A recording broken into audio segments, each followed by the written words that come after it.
Hello, and welcome to Holston Valley Unitarian Universalist Virtual Church.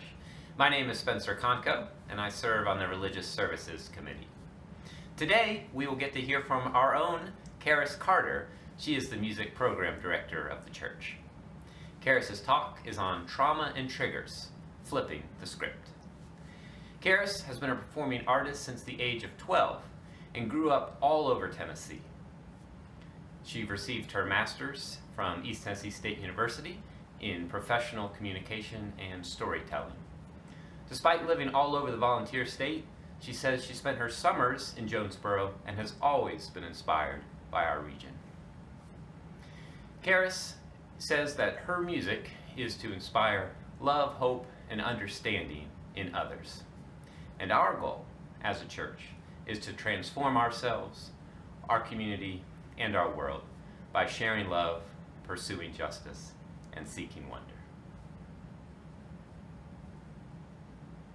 We have recently passed the 6-year anniversary of the Supreme Court decision of Obergefell versus Hodges, famously and joyously known as the decision to recognize gay and lesbian couples with full constitutional rights and protections in marriage. As we light the chalice today, Holston Valley Unitarian Universalist Church celebrates this great anniversary. We will sing Loving Kindness next. Please light a candle, physically or in your heart and mind, to dispel the darkness, to honor someone or some event, or to lift up a memory.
Our prelude today is a song from Charis's album Paloma, which is dub in Spanish. The song Tornadoes was written after Charis's mother passed away. Following her death, there was a depression and introspection. Charis says that this song is about feeling trapped within your own mind and helpless to break free.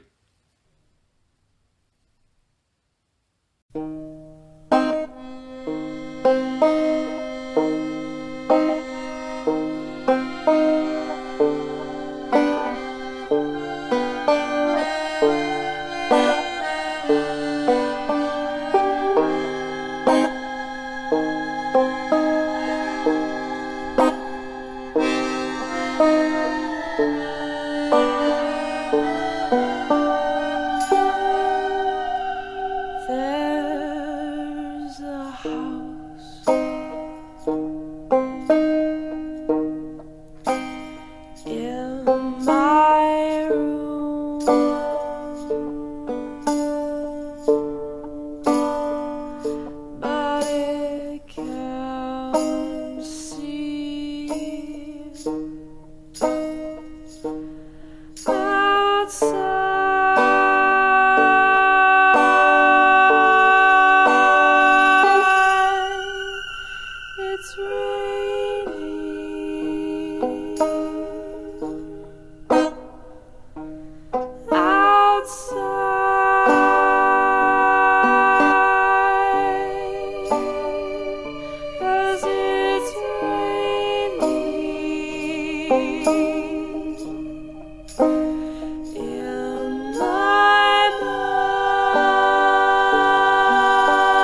wish you hadn't gone, but I wish we'd talk just a little bit more. I can't wish you hadn't gone, but I wish we'd talk just a little bit more. There's a house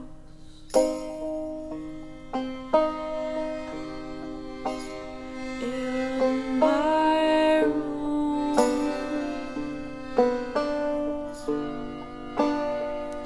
but it won't stop. It won't stop.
Let's go outside. Come walk, take a talk with me. Let's go outside. Come walk, take a talk with me. We'll watch our souls intertwine as one. We'll watch our souls intertwine as one. One with the earth, one with each other, one with the earth, one with each other, one with the earth, one with each other, one with the earth, one with ourselves, and one with God.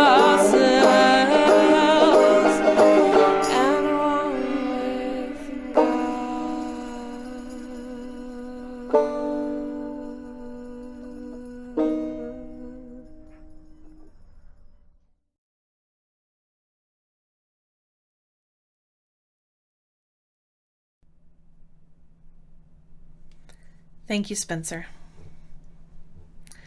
I would like to share some personal stories in order to reflect my journey through mental health and my awakening to the concept of trauma.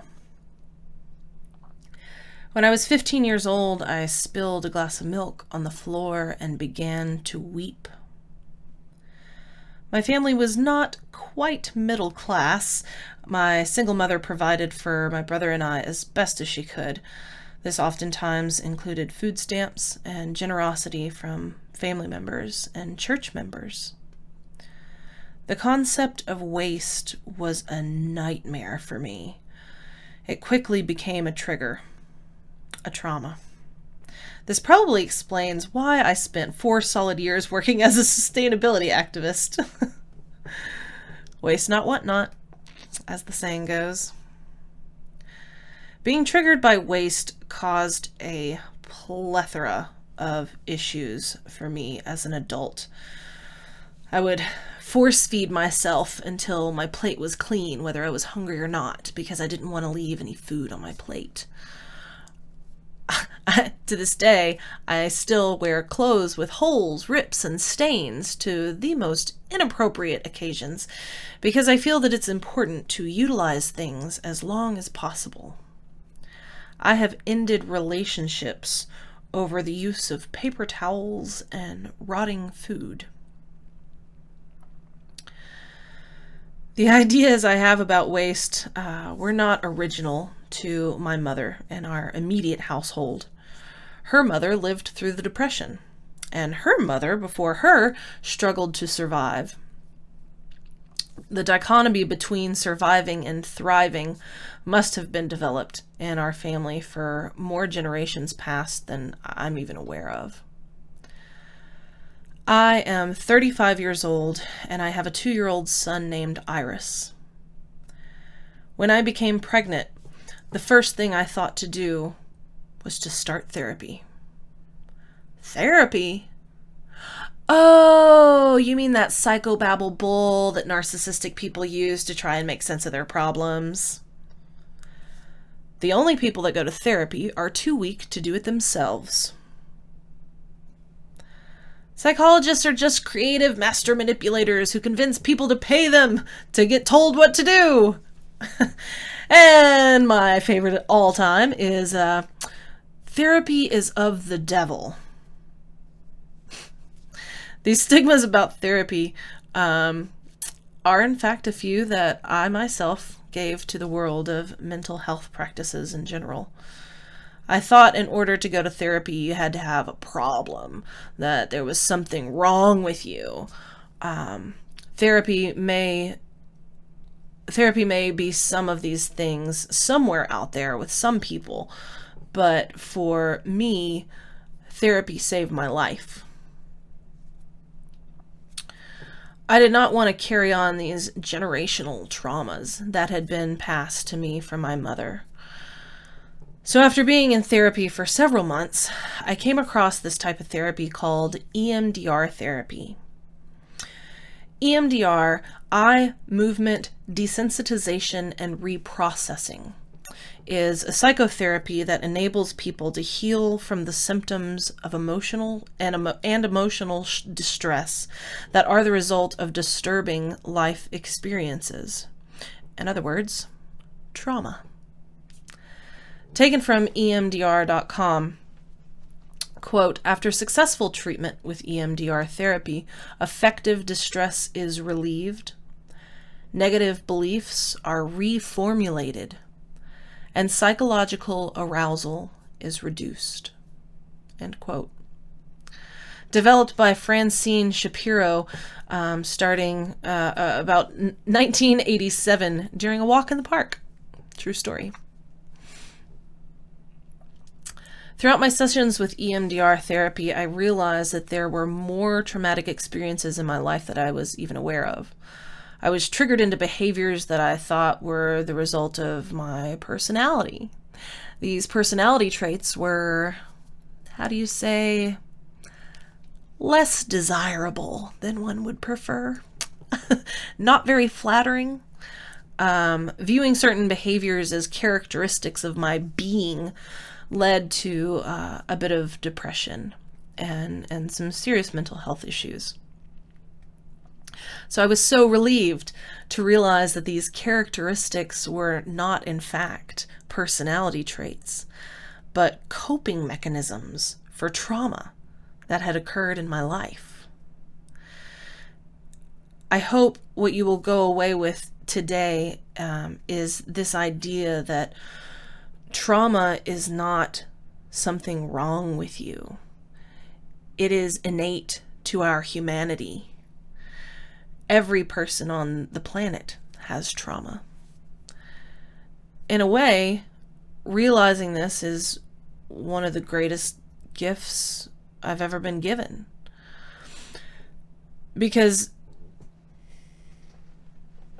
now that I know that it's a common affliction of being a human being, I am aware and I am able to transform these negative behaviors that are coping mechanisms for trauma into positive behaviors. And instead of looking at trauma as an affliction, looking at trauma like an emotion, I think many of us have an understanding that our emotions are there to communicate something to us. They're not something to shove deep down inside and hide, right? They're something to listen to and to learn from. And I believe that trauma is another one of those beautiful gifts of life. It's a way that your body stores uncomfortable information that you are not able to process at the time that it originally occurs. It saves it and stores it for another time in your life when you can address it and you are able to process it. So I found myself I found that trauma is potentially one of the most beautiful gems of the human experience. I hope that you hear these words that I'm saying, and I hope that you understand the meaning behind them. Being able to view trauma in this way has been the greatest gift of all. Now, when I spill a glass of milk or I have food left on my plate at the end of a meal, instead of becoming scared, angry, and feeling a sense of hopelessness, I feel privileged and honored to have such bounty that it spills over and there's more than I need. Thank you so much for your time and your space. I hope these words have spoken to you. I hope that healing comes to your hearts and to your minds. I love you, and thank you.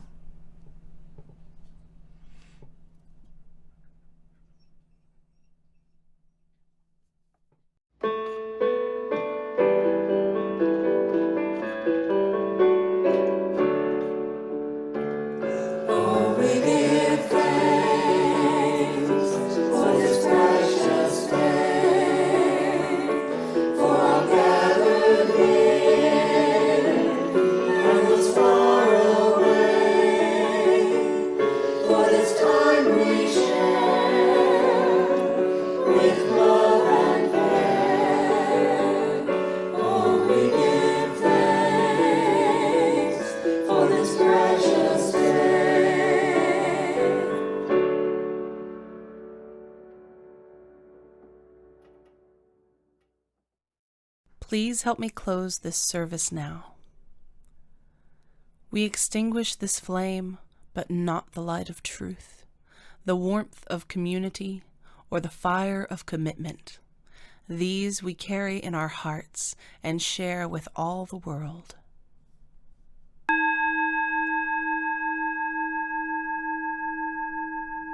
As Joubert Bota puts it, sometimes the people around you won't understand your journey.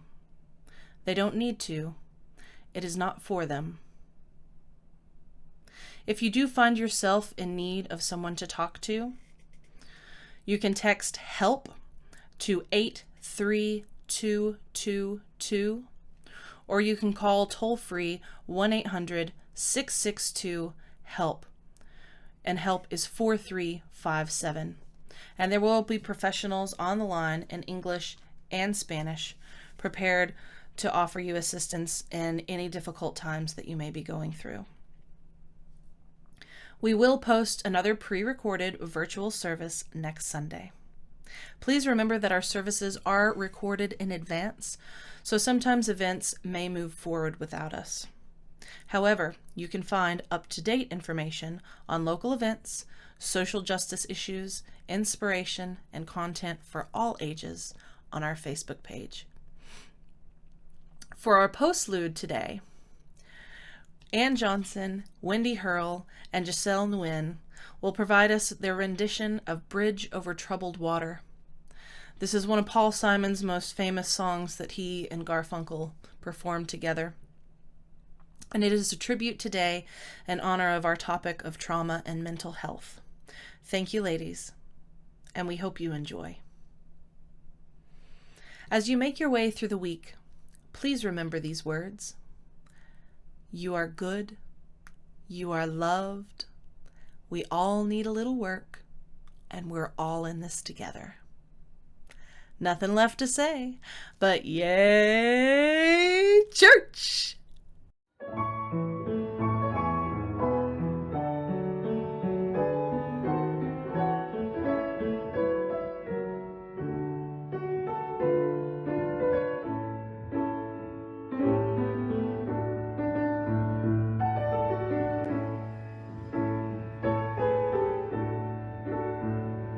When you're weary,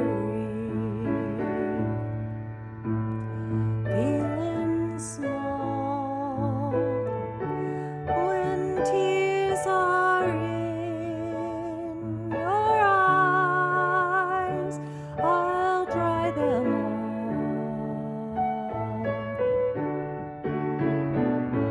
I'm on your side. Oh, when times get rough and friends just can't be found, like a bridge over troubled water, I will lay me down like a bridge over troubled water. I will lay me down.